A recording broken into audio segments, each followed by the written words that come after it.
Hey there guys, welcome back to another Monster Super League video. It's your boy Odin, and today we're going to be talking about the Light and Dark Card Selector.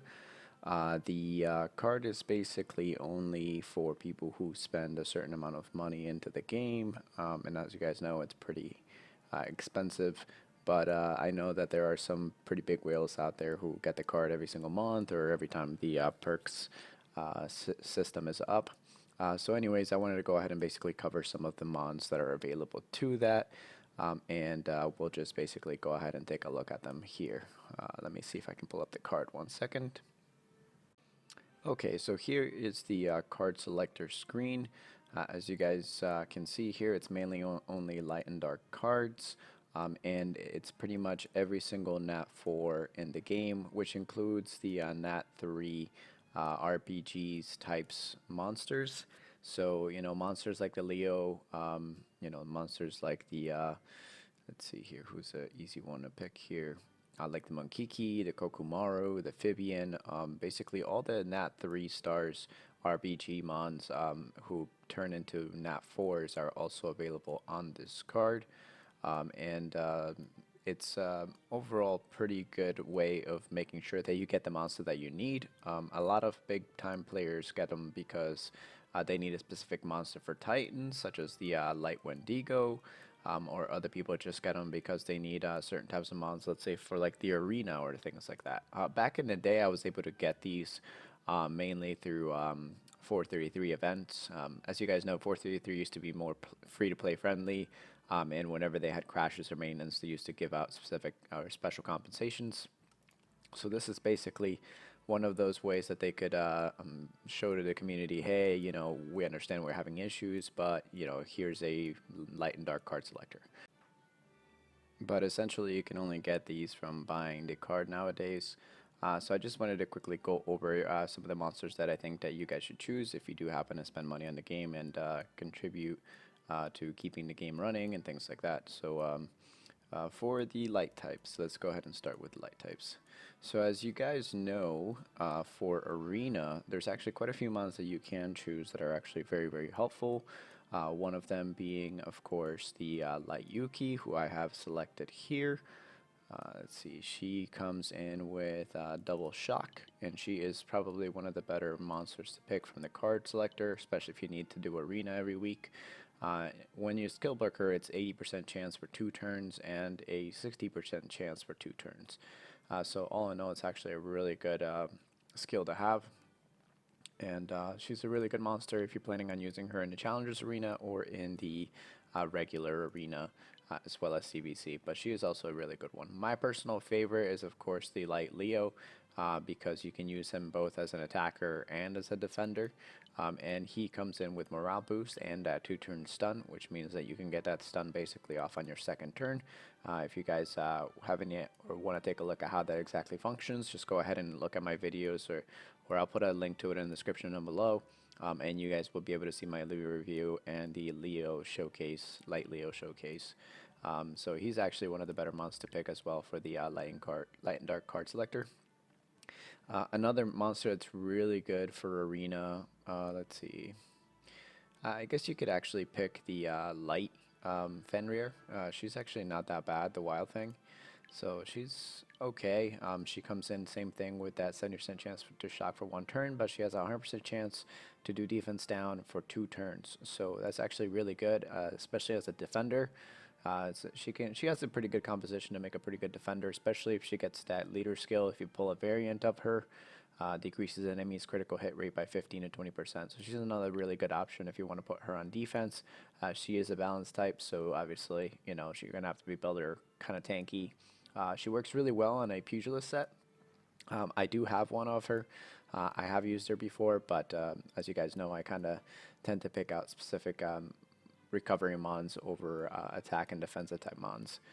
Lately, I've been using the Water Shiba and the Water Purse along with the Leo, so places like that. Let's see, another monster that's really good for arena is, of course, the Light Succubus. She does come around every now and then in packages, but another way to get her is through the Light and Dark card selector. She is really good because she provides that 100% chance to restore 10% of allies SP when attacking. So that means she'll allow your group to get some of that SP up quickly to do the actives, 5-star actives. And then the 5-star skill is attacks restore allies HP in amount equal to 10% of own max HP. So basically you want to just put her on a triple HP on a pugilist set and watch her do some work.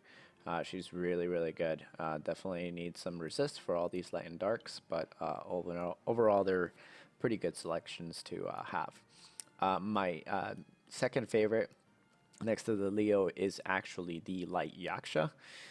And I really like her because she can be used everywhere. Her combination skills along with the leader skill is just actually very OP. I have a light one, and I'm actually been waiting for a while now to try and see if I can pull a variant of her so I can feed her to her. The reason why I think she's actually probably one of the most valuable monsters to get with this card selector is the defense down, predator, and then the leader skill increases allies critical hit damage by 40 to 45%. So if you get a level 6 variant, she's going to be doing 45% critical hit damage. So it's a really good leader skill to have. You can bring that into the Colossus and pretty much all into the Starstone Dungeon, Golems. You can basically run anything with it. She has the defense down. It's 70% chance for 3 turns, but you can actually skill book that to I believe it's 90% chance for 3 turns. So it's pretty good. The 5-star skill Predator increases damage dealt by 30% is somewhat, decent. It's not the best, but mainly you're going to be using her for that skill, for the leader skill, and for the defense down. You could bring her into dragons. You can bring her into, like I said, the Light and Dark Colossus, even the Fire Colossus, or including the Wood Colossus wouldn't be a bad idea either, just because of the critical hit damage. The only one where she wouldn't really work is, of course, the Water Colossus, just because he needs zappers and resistance. But all in all, I think that she's actually one of the better choices out of the light monsters. So if you're looking for a good monster to have as a good leader, that you can basically take it anywhere, she's the monster to get. She can basically help you complete all of the storyline, mainly because of that defense down. And like I said, if you pull a variant of her, she's probably one of the better monsters in your box. It's unfortunately, I've had actually 3 variant Kuberas before, but I ended up fusing or rebirthing for a Sparkit variant, which I kind of needed in my Water Titan team, or for my Fire Titan team. But all ends well. Maybe I'll pull one in the near future. If I do, I'll definitely be doing a showcase for her. Definitely one of the better monsters to get. As far as Titans go, there's only one monster that you should be looking at here that's a potential big damage dealer candidate that you can also take everywhere. You guys have seen him in my Colossus guides, and that is the Light Wendigo. The Light Wendigo seems pretty squishy at first, but if you build him correctly, like attack crit rate on a ruin set, he's one of the best mons to have. The way you want to build him is kind of like find some substats that have crit damage on that ruin set, so like attack crit rate, but with crit damage substats. That way he's basically getting the max out of his attack, the max out of the crit damage, and as much as you can for that 100% chance to crit rate. He already comes in with 20% crit rate, so you only need 80% out of your gems, which is pretty attainable to do if you find some like really good ruin gems. You can even settle for some 5-star ruin gems. He's just going to be doing insane damage. He is, like I said, a little bit of a glass cannon though, but if you build him correctly and you put him with some good defenders and debuffers, he will do really good on a Dark Titan team. But you can use him in a Light Titan as well, and pretty much Colossus as well. So another really good monster to get. And again, he does come with that same increases critical hit damage. It is restricted to Light Astromons only, but it is up to 40 to 45%, which again makes him really useful and viable in the Dark Titan. As you guys can see here, the 3-star skill is Courageous Strike. And the 5-star skill is Attack Down. You can skill book that to 80% chance to do Attack Down, And I have noticed that you know, he does get that off quite often, even if you don't skill book him. I have three of him. I just pulled some three light and dark eggs and 3-star light and dark eggs, and I was able to pull him fairly easy. Actually, I think he was like either the second or the third light monster that I ever pulled in the game. Um, so just keep that in mind. You know, if you guys are looking for a really good monster for Titans, can also bring them into Colossus as well. It's going to be the Light Wendigo, so another really good monster to have. A second great option is going to be the Light Neza. She is a tank type, which makes her pretty useful, and her skill set is basically blind for 80% chance for 3 turns, which is really good for the Light Titan. As you guys know, blind needs to be up 100% of the time on the Light Titan, otherwise you're going to get basically killed in 2 turns. The 5-star skill is Weaken, which again is very rare to find in a lot of light monsters, so grants an 80% chance to weaken enemy for 2 turns. So overall, the 2 combinations there, along with the leader skill, which increases allies' defense by 30 to 35%, it's really good to have for a Nat 4. So if you need another Titansmon, and you specifically are looking for one for the Light Titan, this is an easy one to get and really good for that particular dungeon. I mean, of course, there are other better substitutes like the Dark... what's his name, Sphinx, but he is a rebirth mon only, and maybe you can't get him, you know, when his rebirth is up. So this is another good option to get. Aside from those 2, let's see who is another good one. I think the Light Loki. I think he's a debuffer. Yes, he is. All right, here it is. So here's the Light Loki. He comes in with attack down and defense down. His skills are actually not the greatest as far as like the rate goes. 60% chance to reduce the enemy's attack for 3 turns, and 70% chance for 2 turns for the defense down. But all in all, that can be skill booked, and I believe it is a total of 80% chance, or is it, I think it's 80% chance for 3 turns, or 70% chance for 2 turns. Don't quote me on that. You might have to check his skill books. But the defense down does go up to 90% for 2 turns. So pretty good monster to get. He is a balance type, so I mean, if you're going to be using him in Titans, it's going to be mainly as a debuffer, and his leader skill is not too bad either. Increases allies defense by 30 to 35%, non-restrictive. So another really good type monster. Aside from those, it's mainly going to be up to you what you want to get if you already have everything else.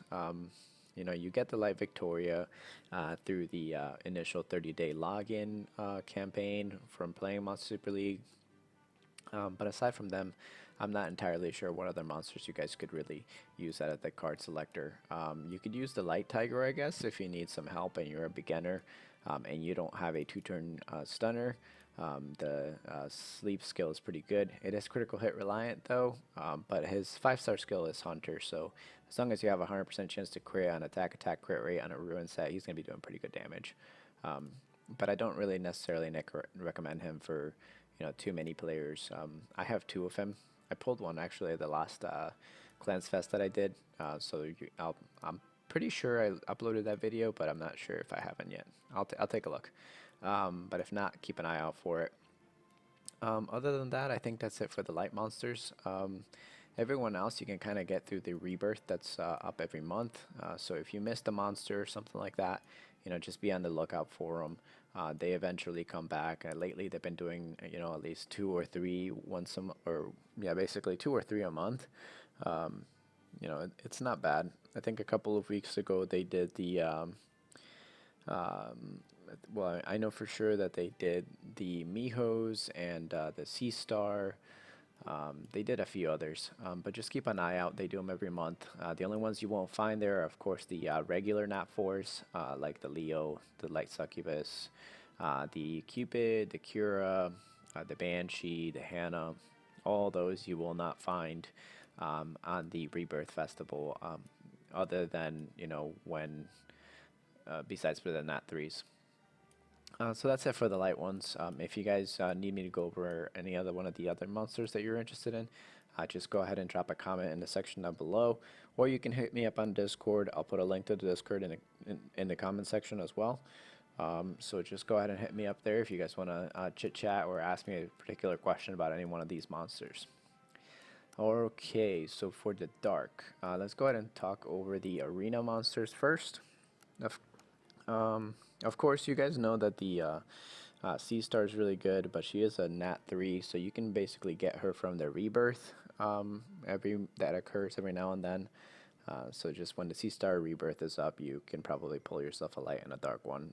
So not too bad. The light one is actually okay, but I didn't cover her just because, again, she comes around so often, especially since she recently got her Super Evo. She's okay. She's not that bad. The C Star, I think, is a full-on defense aggressor. Yes, she is. But if you build her correctly, like defense, defense, crit rate, or defense, defense, defense, maybe like on a intuition or ruin set, preferably, with high crit rate substats, she'll be doing some pretty decent damage. It just depends on how you want to build your mons, whether you want them to have high crit or a lot of damage. I'm not really particularly fond of critical hit on the defense aggressors, so I just don't go for those monsters. Another good monster to pick from the Dark Selector is, of course, the Miho. If you don't pull one of her during the rebirths, she's one of the easier monsters to get, though, because she comes around so often. I mean, for a while, she didn't come back for almost like a year and a half, but she was around the last time, so she's really good. You can bring her into the Dragons B10. And she can basically do pretty well. Her leader skill is increases allies resistance by 15 to 20%. So not too bad of a card, but I wouldn't pick her for the selector here. Another monster that's really good to get. Well, I'll go ahead and talk about Tehana next, just because she's mainly for Titans. Let me see another good PvP monster to pick here. Unfortunately, there aren't that many for arenas, other than like maybe the Dark Kiki, who is around this month. So if you haven't picked up a Kiki, go ahead and do it now. She's basically a dark Persephone. She's really good on damage, and she'll carry you basically through a lot of arena, CVC, and a lot of content as well. She's a good wave clearer if you're looking for wave clear for particular places. But I guess honestly, there ain't that many good monsters for the arena. You can do the Succubus.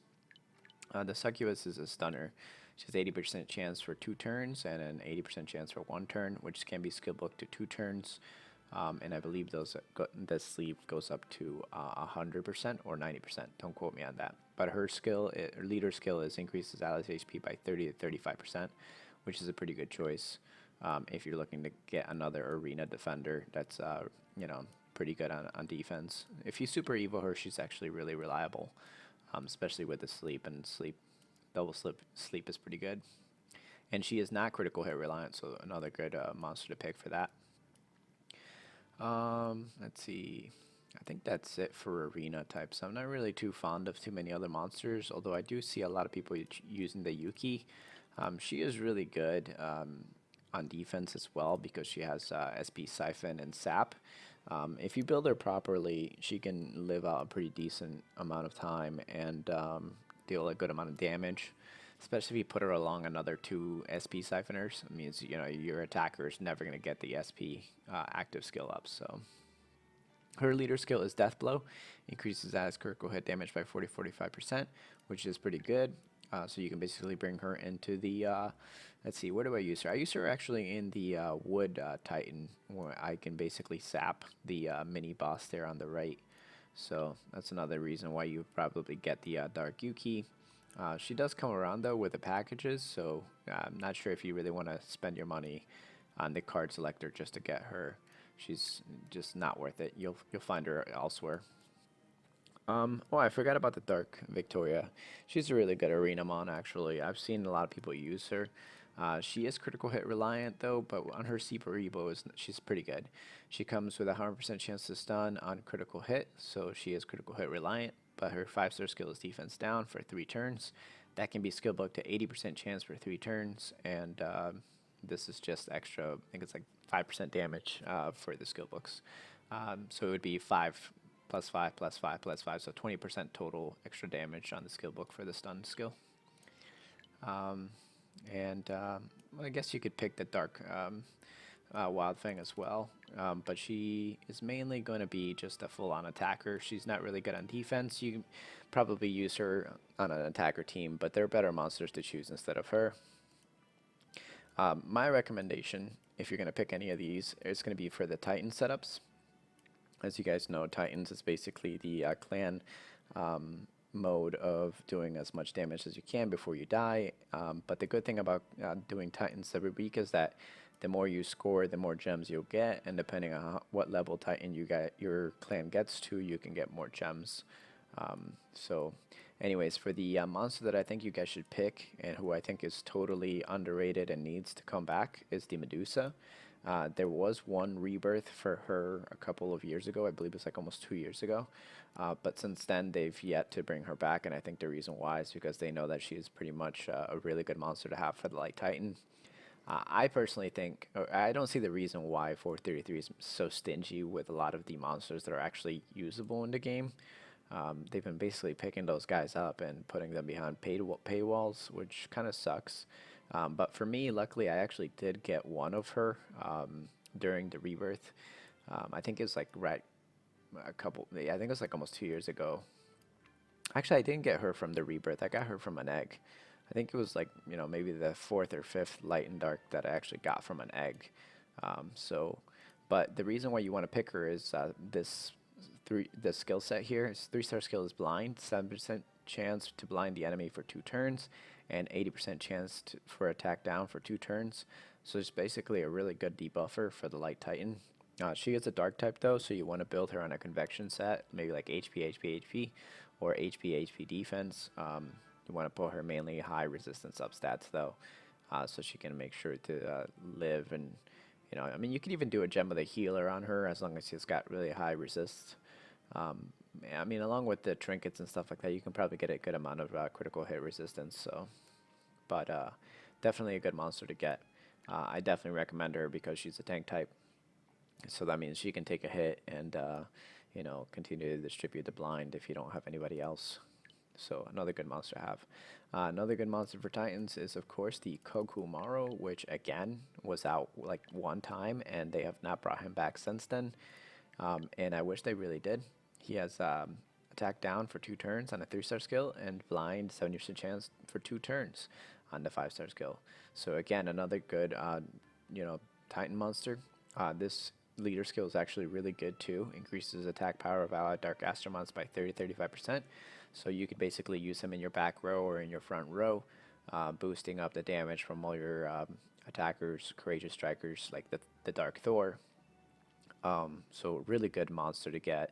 And I'm hoping that he comes back eventually. And if he does, I'm actually going to pick up maybe 3 of him, just so I can use him for both the light and the dark. Again, blind is really good. You could pair him up actually really well with the Medusa. The Medusa's leader skill is hot garbage. There's nothing to it. It increases blue soul recovery, which means absolutely nothing in Titans, so it's not usable. But if you pair him up with the Kokumaro, let's say on the left-hand side, on the front, you're going to make sure that you have your attack down and your blind in your first turn, which basically makes sure that you don't die on the second turn in the Light Titan. So really good monster to have. I think he's a balance type. Yes, he is.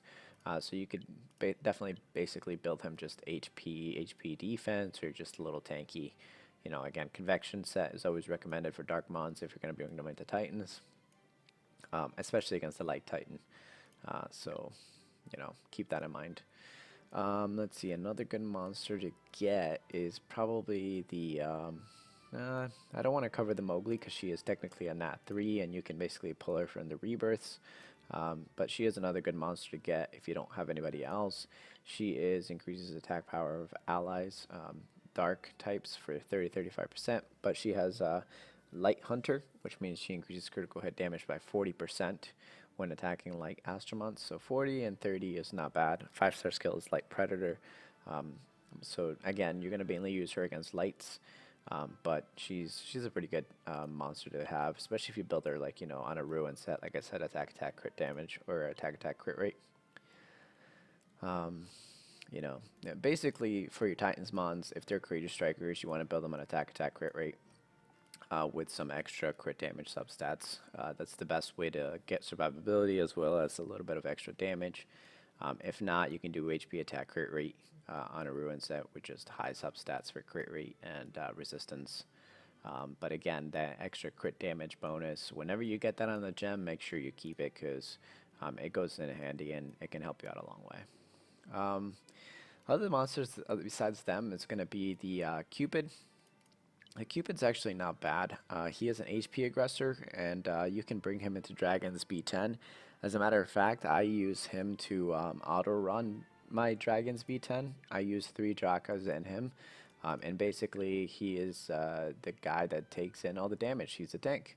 So, all the light monsters attack him while my Drakas build up SP and nuke everything down. And the good thing about him is that he has a shield on his 5-star skill, and it's a shield for equivalent to max HP for 3 turns. So usually, in dragons, it comes in handy because as soon as he gets to the dragon, whether it's the first turn or the second turn, he'll throw his shield up and basically ensures that my Drakas are not getting shocked or getting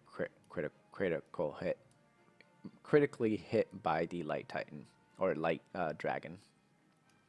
So that's my combination. I use 1 of him and 3 Drakas. So if you're a top end guy, with a lot of Drakas, a lot of monsters that you can just basically build up, or even if you just finish up Dragons B10 and you need somebody to auto farm it, this guy will help you do the job. So really good monster to pick. The Dark Hannah. And this is actually a hidden gem. I have 2 Dark Hannahs. Don't ask me how I got them. I pulled one of her and I never even touched her up until like 3 months ago when I actually read her skills because she was just sitting in my box. But essentially, she is a fire. What's her name? Let's see. Fire Cura. That's who she is. She's essentially a Fire Cura. So you can use her in the Wood Titan. But she is better than the Fire Cura because she has Soul Boom, red. Grants bonus red souls when an enemy drops blue souls from an attack, which means that she technically heals a little bit. Now, I haven't really tested it out yet because I put her on a Gem of the Healer set. So that means she'll gain 10% HP every turn anyways. And I put her on a triple HP on a Gem of the Healer. So she's basically getting 10% HP every turn. And when she gets the 5-star skill, she's throwing out a shield, which is proportional to her own max level. But I'm not entirely sure what the proportion really is to the level, but all I know is that it can take at least a turn or 2 from the Wood Titan. So hidden gem here, if you manage to pull a dark one, you can use her for the Wood Titan on a fire team. She is really good. She basically replaces the Cura, and you essentially, the way you want to work her is you want to put her on the front row, either on the left or on the right. If you pull 2, you're going to be like me. You're going to use 1 on the left and 1 on the right and basically get rid of your Curas. Curas basically provide SP, and as you guys know, Shinobi doesn't need any SP. The Monkey King doesn't need any SP because you want him to drop that defense down every turn. So, but yeah, Dark Hannah, really good choice for the Wood Titan if you need a healer for the Wood Titan. Other than that, guys, I think the other monsters basically speak for themselves. The Nat 3s, again, you can get every month whenever they do their rebirths. Other than that, I don't really recommend any of the monsters. My top picks for this are, of course, going to be the Light Kubera or Yaksha, Light Yaksha. And then I'm going to pick the Light Wendigo. So here he is. And then after him, I'd go for maybe the Neza and the Leo. But of course, my first pick is going to be the Leo when it comes to Arena. If you don't have any of those, you can pick the Light Yuki. She's really good. Other than that, let's see who else for the light ones. That's pretty much it for the light ones. For the dark ones, I already went over the 3-star monsters here, the Medusa and the Kokomaru, which have yet to return. If you want to wait for them, wait for them. If not, they're a really good option to choose for the Titans. Really good monsters to get. Of course, after that, it's going to be the Hannah and then the Cupid. Or if you're really wanting to just do some damage, you can pick out the Kiki if you don't pull one this festival. Personally, I have every single Light and Dark Nat 4 in the game. I've been playing the game for 1.5 years now, so it's been not that crazy difficult for me to pull them. Of course, I've got them mainly because a lot of them come from the rebirth, so they're free. and I've gotten lucky with the nap force. You guys have seen some of my videos. So that's basically it, guys, for the Light and Dark card selector. Let me know in the comment section down below who you guys would choose, and which one is your favorite. Be on the lookout for the light contract video coming up soon. I'm going to be posting that probably this weekend. But until then, guys, remember to leave a like on the video if you enjoyed my content, or consider subscribing if you're new. If you'd like me to do any guides or reviews, just go ahead and hit me up on Discord, or leave me a comment in the section down below. And I will see you guys on the next video. Take it easy, guys.